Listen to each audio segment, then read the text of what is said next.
FSH and LH low on TRT. Let's talk about it. LH is also known as luteinizing hormone, and that's released from the pituitary gland, and it tells the Leydig cells of the testicles to make testosterone.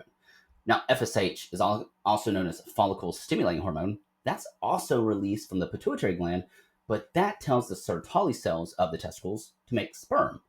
So collectively, between the two of these hormones, they regulate testicular function. But if you get on testosterone replacement therapy, I fully expect, and every clinician fully expects, or they should expect, that these hormones will be low. They will be suppressed. And here's why. So I just mentioned a moment ago, FSH and LH are released from the pituitary gland and they regulate testicular function. Now, LH particularly is the one responsible for regulating testicular production.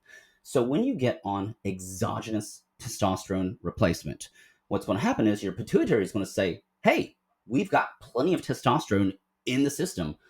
Why should I even show up to work today? So the pituitary stops making FSH, it stops making LH because it detects adequate amounts of testosterone. So it says, hey, someone else is driving the car. I'm not going to do it anymore. And they become suppressed.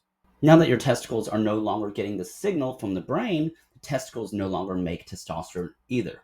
This is why it's so important to check FSH and LH prior to starting any patient on testosterone replacement therapy, because it helps you differentiate whether that patient has primary or secondary hypogonadism. And if someone is already on testosterone replacement therapy, there's absolutely zero reason to check FSH or LH because we fully expect it to be suppressed.